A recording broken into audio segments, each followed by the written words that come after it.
get into it. Is the clock going? Oh yes. Good afternoon, everybody. This is your host Stephen McDonald with another 4 a.m. episode of the 4 a.m. Podcast. Again, it's not 4 a.m., but it's all good because we're gonna make it happen. We're gonna make it happen regardless. You feel me? We're gonna jump right into it today. I got a special guest. This man is very busy. He's got a hectic schedule, but he made time to come out here to talk to me in order to talk to you. So God bless him. And I just want to say something real quick. I've known this brother since like 98. Right. He actually visited my high school back in the day when I went to high school. And we also studied at the U of R together for undergrad. So I've been a big fan of his. I've been a big fan of his career. And when I see him, I just remember, like, people talk about, well, why do you go to school? What's the purpose of college? What's the purpose of education? Now, this is a brother that, he climbed the ladder and he went through every stage and did what he needed to do. Now he's a black man and he's in position to change our society from within. So he's able to change the system from within the system. But if he didn't have the education, if he didn't have the accolades, if he didn't have the achievements, he would have never been able to do that. So that's a lesson to you young kids and my kids too. Because they sometimes like, Dad, why do I go to school? What's the point? In order to make a change in society, you got to pay your dues. And he paid his dues. And I know, Lord willing, he's about to make a positive change in our city. So without further ado, I will let my man introduce himself. Yes. What's up, everyone? Stephen, thanks so much for having me on your podcast. Malik Evans, currently Rochester City Council member, candidate for mayor of the city of Rochester. Go out and vote June 22nd. But more importantly, my career has been spent in financial services, a community banker, helping people realize their goals from the financial perspective, creating economic uplift. I want my two young boys to inherit a city that is strong and where they can just be not just surviving but thriving, and that's what we want to be able to make sure that we do for our city, that we are a place where people can thrive and just not survive. We don't need to survive anymore. We need to thrive. We got all the knowledge, we got all the technology, we have all the things, but we need to put the pieces together to say, what can we do to make people thrive? So that's what I'm all about. That's what I've been about throughout my career, as Stephen said, and that's what I would be about as your mayor, as in Rochester as well. No doubt. And like you said, giving the people the knowledge and the skills and the wherewithal to be able to do that, not only for the city as a whole, but for themselves individually. That financial literacy, something that even myself, like, I didn't grow up, with a lot of resources or a lot of revenue. So I didn't really take these things seriously. But I mean, this is the world we live in. All those things are ultra important, so for you to be able to provide that for our people, and all people, not just our people, black people, but all people, is definitely a blessing. So like you already alluded to, the fact what you're doing as far as running for mayor. But is there anything like in the immediate future, like where people can come look for you, if they want to see you, if they want to shake your hand, if they want to sign a petition, if they want to get a sign for their front yard? Like what do they got to do? Absolutely. They go to the website, malikevans.org, / I think support is the website. You can see our events that are coming up. You can sign up to volunteer. So every Saturday, for example, we have something called Super Saturdays. We're out every Saturday in the neighborhoods doing things. You can sign up for anything on the campaign. So just about every day something's happening. People are making calls, people are walking, there's fundraisers, there's meet and greets, what we call them, every day between now and June 22nd, when the election takes place, and then early voting starts June 12th. So we're out there today already. Already today I'm on my 4th event, and then I got another one after this. So we are definitely out there making sure that we make our voices heard, but more important, making sure that I'm using these 2 big ears to listen twice as much as I talk, because so much of what we need to do has to be related to what the people want. And that's what I've learned over the time, that you got to listen to what the people are saying, and then that will make you better as a leader. And often that's what we're lacking. People don't listen to what the people are saying. Okay. It's what they want to do. And then they get upset when the people say, wait a minute, this is what... I didn't sign up for that. I didn't sign up for that. Right. I signed up for you to be transparent. I signed up for you to be open. I signed up for you to be truthful. So it's important to do those things as a leader. And almost all the themes that we have on our campaign, our compact with the community, which talks about what we want to do around economic empowerment, youth development, neighborhoods, and public safety, all those things are the result of talking to people. Wow, that's amazing, man. And just hearing you talk about it, it's so, not only is it exciting, but it feels like empowering. Like, yeah, we really it's really about to go down. You feel me? But on a positive level, we're not talking about like no clubbing. You feel me? We talking about something that's actually gonna make a difference. You feel me? That's right. Sounds very it's lit. Going down. We want to move that home ownership rate in Rochester. 30. That's only 35%. We want to move that up, and that's even lower in Black and Brown communities. And why is that important? That's important because that creates generational wealth.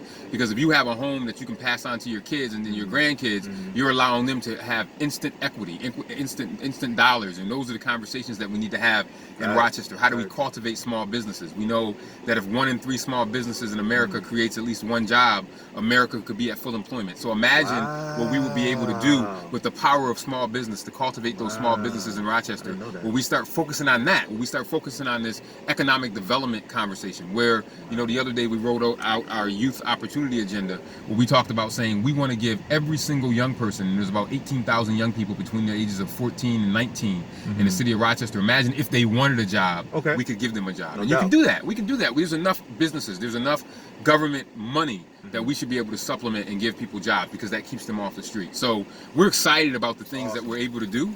But the only way to be able to do that is by collaboration. You got to put a seat at the table where everybody can sit. If you don't do that, then you're taking a walk by yourself. You got to bring people together. You got to build bridges to all of these different constituencies, and that's what I want to do. And then as you guys can tell, obviously natural born leader, but he's got the plan and the vision. But I hope anybody that's listening, man, you got to jump on board.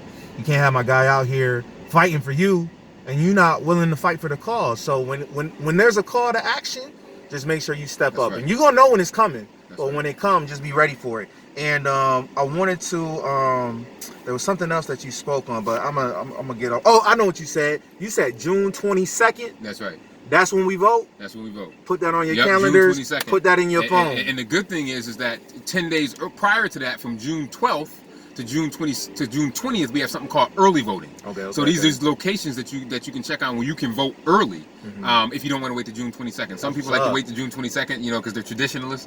They say, wait a minute, we just want to wait till election day to vote. But you can vote between June 12th and June 20th if you want to vote early, if you're going to be busy on the 22nd. And then the other thing is that if you are going to be not able to get out of the house to vote, you can vote absentee ballot. You can vote early. You can vote even earlier than that. You can request the absentee ballot, get one, and vote even before that. You can vote now almost. That's dope. Yeah. And then also, that I work at the high school level. Right. So all my young people out there, whether you're a current senior or you've graduated in the past, if you're not registered to vote, make sure you're registered to vote. That's right. If you're 18, it is your responsibility. Like when you were 16, you went and took that driver's test so you can get that license. So at 18, if you're 18 and over, make sure you are registered to vote so you can vote, whether it be June 12th, whether it be June 22nd, or whether it be the absentee ballot. And the good thing is that if you are not registered to vote, you have until the end of this month. I believe it's like May 28th or 29th or something like that to get registered to vote. So, and you can vote in this election if you are 18. And it's so important that young people vote. I have young people involved in the campaign. They help put together the youth opportunity agenda. I'm all about empowering young people, because guess what? That's how I came up. I came up as a young person. I was in teen court. I was in the youth resources program. I was in the city county youth council. I was involved. I had a youth job. That was important to me, and it was important to where I am now. So I am very, very much about investing in young people, because I know where that can lead. That's what's up. Now, you've spoken. You've kind of have already delved into some of the things that you plan to do as far as like your plan of action. But I'm going to ask you this question, and you can touch on anything that either you want to rehash or reinforce, or maybe bring something new to the table that we haven't discussed yet. But the first question was, as a mayoral candidate for the city of Rochester, what is your vision for the city of Rochester? My vision is this: that we will be a city that will thrive and just not survive, that we will be a city that has full employment, and that we will be a city that will be able to see our poverty rate diminish significantly because we have full employment. Now, full employment definition is anybody that wants a job can find a job, and if there are jobs out there, that we're matching people with those jobs, because that's how you move. Poverty numbers down, right? You need dollars. You need to put money in people's pocket. Period. And that's what we need to be able to do. And I think that I would be focused on that like a laser. So we need to be able to do that. And then I also envision a city where people feel safe, right? Safe.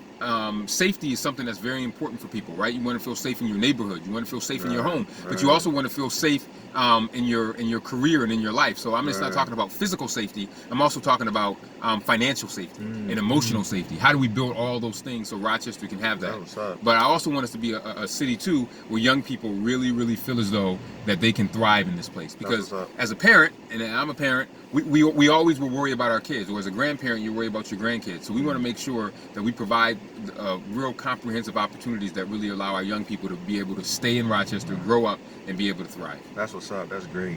And you kind of, this actually ties into my second question, which you've already have alluded to, and you've already spoke on a little bit.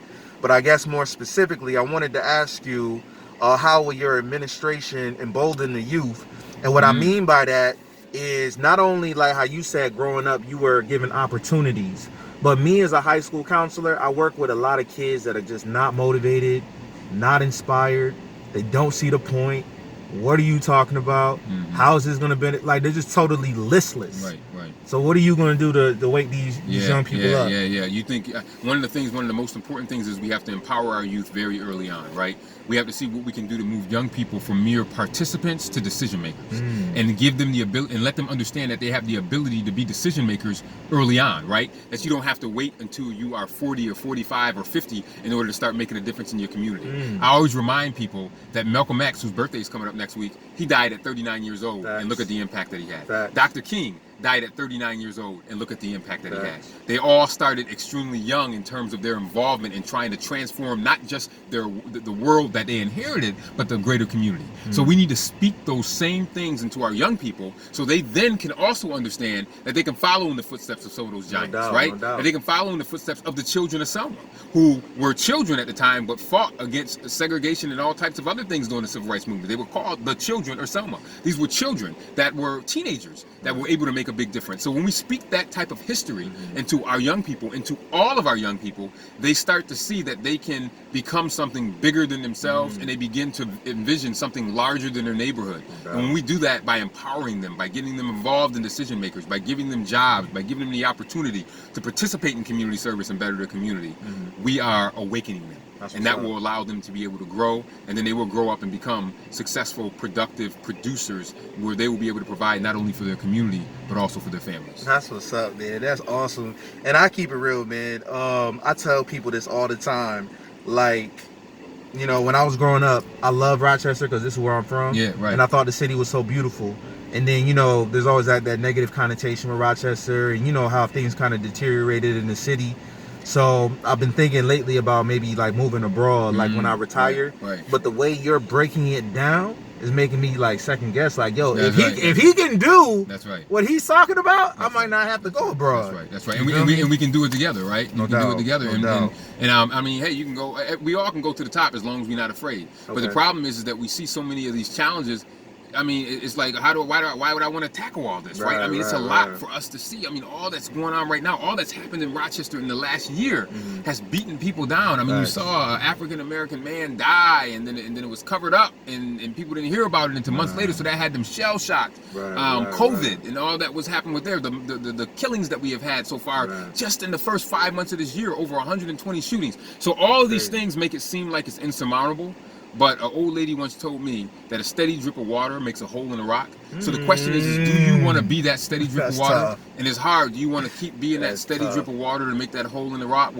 Now, I'm saying, and I'm standing up saying, yeah, I have a very comfortable life, but you know what? I'm willing to put myself on the line to try to be that steady drip of water. No doubt. But if you have one steady drip of water, you make that hole in the rock, it might take a long time. But what if you have 200,000 steady drips of water like we have in the city, or in the county 700,000 steady drips of water? We'll make a hole in that rock even longer. So, but we have to be steady. We have to believe that we can do it, and we just can't be afraid. We can't be afraid of the challenges that we're facing. We have to face them head on, but we also have to speak truth to power. And I'm willing to allow people to do that, because I know that when people rail against the system, they're not railing against me, they're railing against a system that has been put in place for 50 to 60 years that has not transformed people's lives. And people want to see their lives transformed. No doubt. Very powerful words, brother. Thank you. And God bless you for everything you're doing. Yes. All right, so you kind of spoke on this a little bit as well. You just jumping right into the direction I wanted to go in. So how will your administration erase some of the bad memories and sentiments of the old administration? Huh. Well, I think number one is you have to be extremely transparent and truthful with folks. Gotcha. So there's a song, I'm a music buff. One of my favorite songs is New Edition, Can You Stand the Rain? Yeah. Through the good Classic, times classic. and bad times, right? So when things are good, you got to let people know that it's good. Okay. But when it's bad, you got to be honest and you got to tell people why it's bad, but more importantly, what you're going to do to fix it. Okay. And you just can't claim the good stuff, right? Facts. You got to, and you just can't claim the good stuff and blame the bad stuff. Facts. You got to be able to accept both as a leader. Facts. And when you do that, people are more trusting of you because they're like, oh, okay, this happened. They're putting it out there. So you have to start to do that. But the other thing is that, and this is the hard part, you got to build bridges to people who may disagree with you or may not want to talk to you or may be upset with something that you did. You have to be able to set the table and have a seat for everyone that wants to be there, right? So they can be able to tell you what they think is going on. But more importantly, to have that dialogue back and forth to be able to do that. But constant communication, authentic trust and transparency. Not just, we're gonna be, no, authentic trust and transparency. When something happens and you are letting people know what the 411 is and what's going on in good times and in bad. And that's how you start to build that trust. That's how you start to build that transparency. But I'm also very not naive. It's gonna take time to do that because people are so distrustful right now of government because of what they've seen, because of what they heard. So it's going to take some time to be able to do that, but you have to start doing that right out the gate. That's facts. And what you said about accepting the good and the bad, not only does it apply in the political arena, but for anybody, especially the young people, good and the bad, that's life, man. You got to accept the good and the bad. Like Malik was saying, when it's good, I praise God personally, when it's good. And when it's bad, I'm patient, you feel me? And I know that, if I'm patient and if I have trust and I have belief and I have faith, it's going to work out. So I think that's a great, line that you said. It just totally resonates with me. So that's dope. But the faith is so important. The faith, my mother used to always say, you must always keep the faith. Even if it is as small as a mustard seed. Facts. And I don't know if you've ever seen a mustard seed. It is it's probably like size of an atom. You can't see it. You can't see that mustard seed, wow. But you have to keep that faith. And one of the things that sustained me through all the craziness is three things: faith, family, and friends. And so those are things that propel me to keep going on. But that faith is so very, very important because once you have hopelessness, it's a wrap. Powerful thing. Hopelessness is a powerful thing because you will do anything and usually it's not good.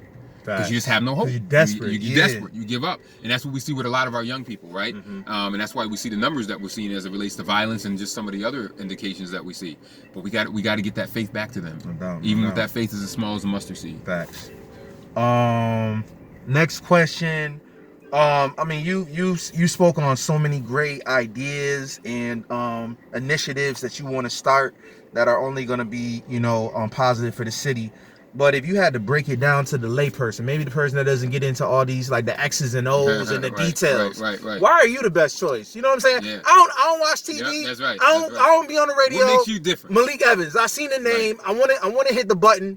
Why are you the best choice? Authentic trust and transparency I will bring, but more importantly, I will be able to bridge the divides in Rochester, which are stark right now, and I will be able to build the bridges to the community, to the activist community, to the business community, to the labor community, to the neighborhoods. And that is what we need right now in our city, because our city is so broken, our city is so divided, that we have to be able to do that in order to accomplish all the stuff that I said. And you need someone that's going to be able to do that. And also to, the other levels of government, the federal government, the state government, because Rochester is in a state of emergency as far as I'm concerned. Facts. As you look at particularly at the violence and some of the hopelessness that we see, that's really going to take a person that's going to be able to do that. And I would say look at the track record of doing that, of being able to bring people together, but not only just bringing people together just for fun, but for results. Yeah, do some work. We're trying to get something done. We want to roll up our sleeves and get to work, and that's what I've done in the private sector. That's what I've done in the public sector, and that's what I would do as mayor. No doubt, and I bear witness to that. Next question. All right, so this is this is probably a question more for me than for anything. Now, okay, so you graduated from Joseph C. Wilson commencement magnet. I don't know how you say it. Magnet Magnet. high school. Magnet. High Magnet. school. All right. Right. Was it IB back then? Or No, that no. But my y'all was ranked though. well, Y'all was ranked we at were the top ranked. in the We country. were ranked, but we worked to get that IB program. So I spoke for that IB program that actually ended up coming. So I was very excited about doing that. I was happy when they got that international baccalaureate program. No doubt.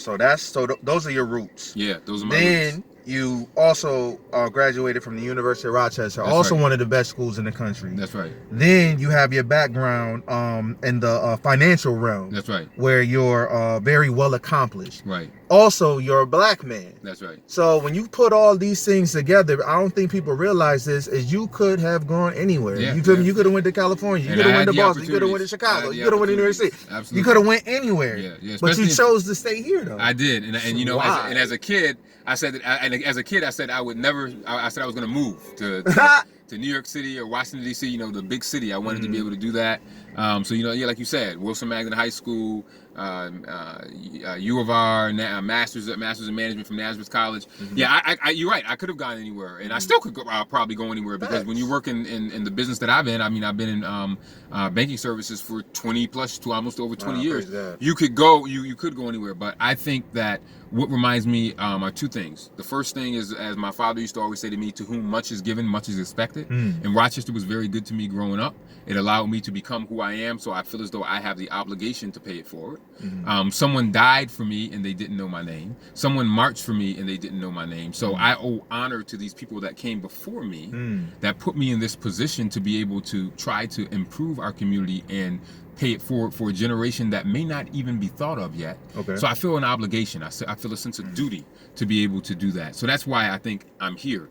It's something innate. I still can't tell you why. Sometimes you just say, what's going on? But it's those two things that are gnawing at me all the time, saying, Malik, you have to do more. Malik, you have to try to work to help make sure Rochester's on the right trajectory. And that's why I got involved with all these things, because a lot of people in my industry, they could have just said, okay, that's nice, and go do their thing. But I've never done that. I've always stayed involved in community impacting activities, even though they haven't even been elected office. You know, all the boards and community-based organizations that I've worked with over the years. I've done that in addition to the other service that I've done, because, like I said, I owe it to those that come before that have come before me. I owe it to Frederick Douglass. I owe it to Martin Luther King. I owe it to Malcolm X. I owe it to all those people that paved the way. My life was paved based upon the blood sweat of the blood, sweat, and tears of people who come before me that made me become who I am. So I can't forget that. So wherever I am, I would have made that difference. But I decided to do it in Rochester because Rochester's given so much to me. Praise God. And you know, I thank God that you chose us as the place to establish and create your legacy. But I've been real big lately just about destiny, and about like God's plan and God's will. And it just must be in the cards, man. That's the way it must have, it was scripted. Yeah, right. And the steps are ordered. I mean, I tell young people all the time, I'm a preacher's kid, right? So, one of the songs is "Order my steps in my way, dear Lord. Lead me, guide me, heaven, I pray. Father, I pray, order my steps in your name." So I believe that your steps are ordered. You have to look for the message, right, to see which way you go. Right. So, I believe in providence as well. If it's meant for me to be where I am, I will be there. If not, I will serve in another way, right? But I will always never stop serving, because that is what we are called and expected to do. So, and anyone can serve. Dr. Martin Luther King said, anybody can be great because anybody can serve. Right? You don't have to have a PhD to serve. You don't have to make your verb and noun agree to serve, right? He said that you don't have to be do any of those things to serve. And you may serve helping Little League, or you may serve on city council, or you may serve at the PTA. But whatever it is, you may serve in your church. But just remember to serve. You said you came from a cleanup, so you were serving in that way. So we have to make sure that we are always serving. Sometimes it might be elective office, sometimes it may not be. But I was raised that regardless of title, regardless of whatever it is that you're doing, you have an obligation to serve, and that's what I'm going to continue to do. And then just for anybody who, if you made it to this point in the video, man, y'all gonna have to run this one back, bro. Malik is giving y'all a lot of gems, man. This is just life stuff. If you want to have a good life, if you want to be content in your life, you run this one back, man. This is a good one. Thank you again, brother. God bless you. Anytime. This is another probably a question for me more so than anything else. Now I remember at the U of R, I remember you were like Bill Johnson, right? Y'all was like like you, because I always knew like back then I was like he's gonna be mayor. He's gonna be mayor. I just thought it was gonna happen at like 22, 23, 25. I interned with Bill Johnson. Okay. Well, first off, I was on Bill Johnson's youth summit when I was in high school, junior high school, then high school. I interned in the mayor's office. And then I was on two of Bill Johnson's commission, his commission on race and ethnicity and his entertainment task force when I was at the U of R. So, yeah, I've always had a connection with City Hall. And then also my later years in college, I worked for City Council as a student. A lot of people don't know that when I was a student at U of R, I always held 2 or 3 jobs in addition to being involved. That's crazy. Yeah. So, as you know, I was And as you know, I was very involved in the U of R. I was a Students Association treasurer, so I was in charge of all the money. Right. All the student fees that came in, I was in charge of that. And then I was a troublemaker at U of R. You know, I was a part of the student protest that took over the administration building. I remember that. So I was a part of that. I helped start the College Diversity Roundtable there, which is still going on. The Martin Luther King Commemorative Address, we launched that when we were at U of R. So, yeah, so, you know, the groundwork for a lot of the work that I've done started young. And, you know, that's just the way I've been. That's just the way the Evans family's kind of built. You're obligated to get involved in service, not to the level that it doesn't have to be everything, but you better do something, right? So that's what I did. Facts, praise God.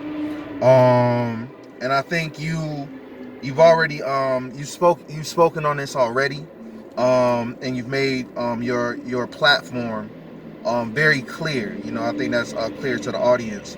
But something that always strikes me, and I think you've already talked about it, because you've talked about, you know, everybody who wants a job is going to get a job.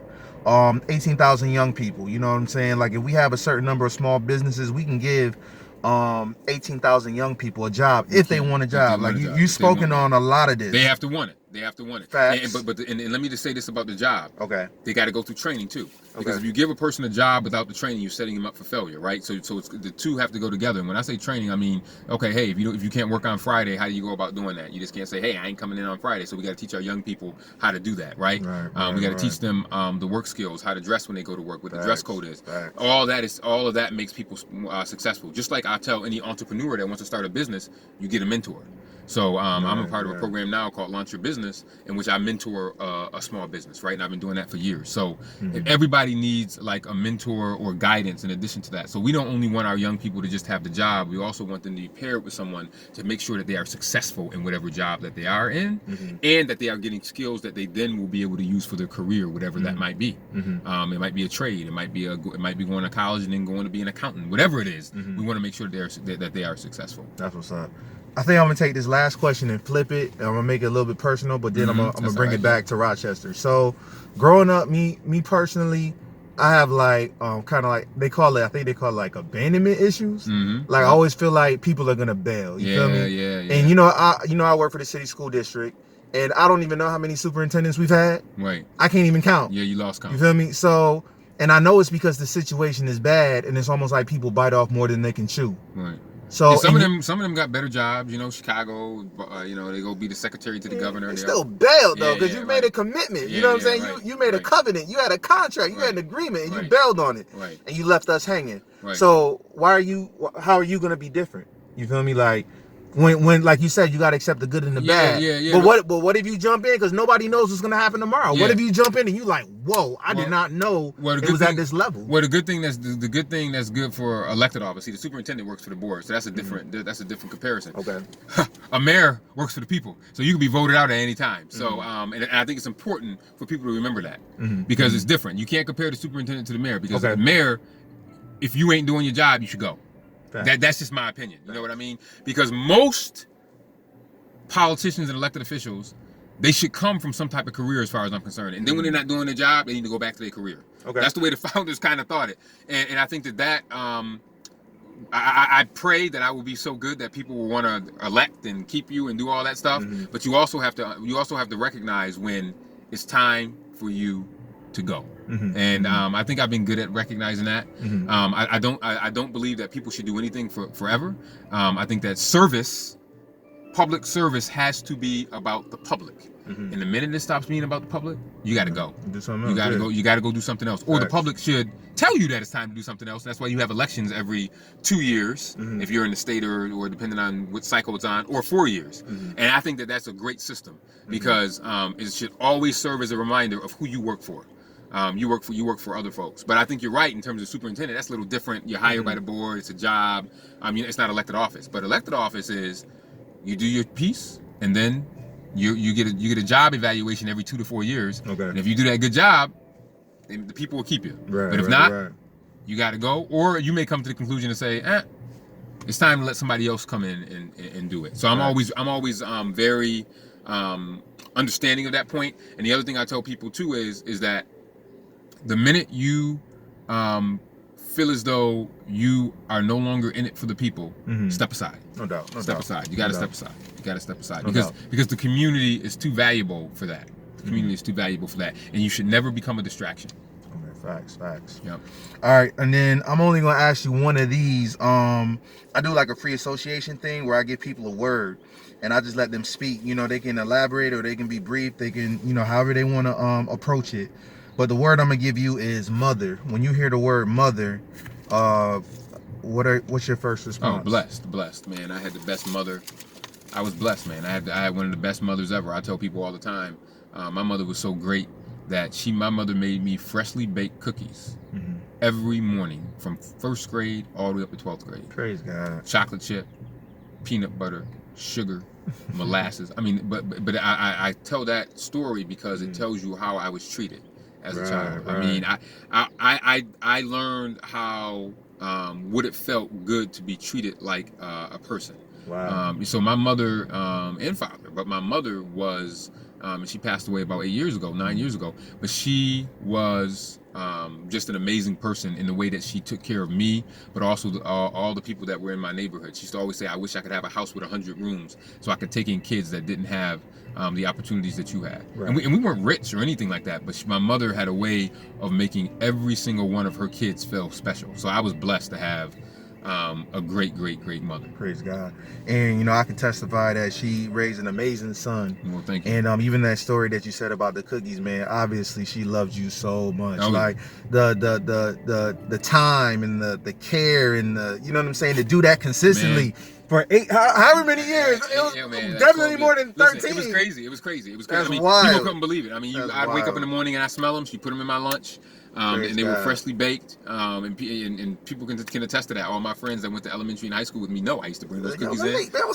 And I shared them with people. And I even had a cookie business one summer that me and her worked together on. Praise God. From that, so she kind of gave me my entrepreneurial spirit as well, because she said, "All right, I'll make the cookies, but you're a good salesperson, so you got to give me half, and then I'll go buy more stuff." So she was just such a gift for me to be able to have, and it really allowed me to see what I wanted for my children, right? And that's why I wanted something similar for my children, someone to treat my kids in the same way. But no one makes cookies every morning. That's old school. But but that same caring mentality, that thing to make people feel good about themselves, and to really pour into your children, that is so very much important, because I'm a representative of what that looks like when you have a mother that does that, when you have a father that does that. My father did the same thing. My father took me everywhere with him. I went to all his meetings with him. I was up under him all the time as well. He would give me his old briefcases. He would give me his old pens to write with. So both of them